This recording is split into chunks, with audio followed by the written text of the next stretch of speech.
ماہ شوال کے 6 روزے، آئیے اس کے متعلق اپنی مکمل اصلاح کرتے ہیں۔ پہلے فرضی روزوں کی قضا کریں یا شوال کے نفلی روزے رکھیں۔ اگر کسی نے حیض، نفاس، بیماری، سفر یا کسی شرعی وجہ سے رمضان کے روزے چھوڑے تھے تو اس کے لیے بہتر ہے کہ پہلے رمضان کے صیام کی قضا مکمل کرے اور پھر شوال کے روزے رکھے، کیونکہ اصل میں شوال کے روزوں کی جو فضیلت ہے وہ رمضان کے روزے مکمل کرنے کے بعد 6 روزے رکھنے پر ہے، لیکن یہ واجب نہیں، کیونکہ رمضان کے روزوں کی قضا کے لیے اگلے رمضان سے قبل تک کا وقت ہے۔ اماں عائشہ صدیقہ رضی اللہ تعالیٰ عنہ ان روزوں کو شعبان تک نبی صلی اللہ علیہ وآلہ وسلم کی رعایت کرتے ہوئے مؤخر کرتی تھیں، کیونکہ شعبان میں نبی صلی اللہ علیہ وآلہ وسلم بھی بکثرت روزہ رکھتے تھے۔ بہرحال اس حدیث سے یہ ثابت ہوا کہ اماں عائشہ صدیقہ رضی اللہ تعالیٰ عنہ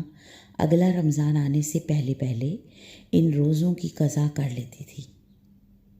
اسی لیے اس حدیث کی شرح میں حافظ ابن حجر رحمہ اللہ فرماتے ہیں، حضرت عائشہ رضی اللہ تعالیٰ عنہ کے ان روزوں کو شعبان ہی میں پورا کرنے کی کوشش سے یہ بات ثابت ہوتی ہے کہ ان روزوں کی قضا میں اتنی تاخیر کرنی جائز نہیں ہے کہ دوسرا رمضان آ جائے،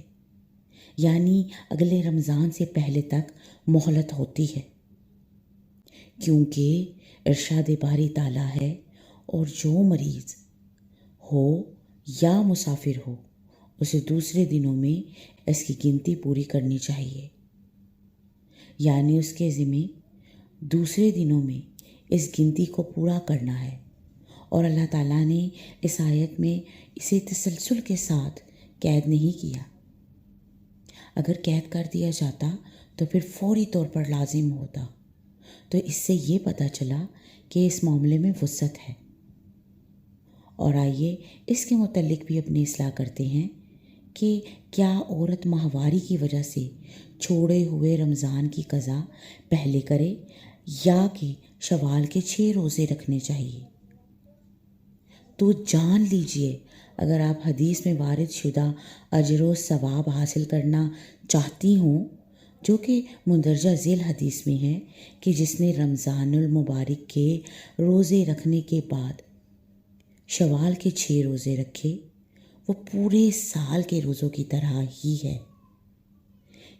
اس لیے عورت کو چاہیے کہ وہ پہلے رمضان المبارک کے روزے مکمل کرے اور پھر شوال کے 6 روزے رکھے، تاکہ حدیث کے مطابق عمل ہو سکے اور اسے مذکورہ اجر و ثواب حاصل ہو۔ لیکن اگر وہ پہلے شوال کے 6 روزے رکھے اور رمضان کی قضا کو مؤخر کر دے تو یہ بھی جائز ہے، لیکن رمضان کی قضا آنے والے رمضان سے پہلے مکمل کرنا ضروری ہے۔ لیکن واضح رہے کہ شوال کے روزوں سے قبل رمضان کے روزوں کی قضا بہتر اور افضل عمل ہے۔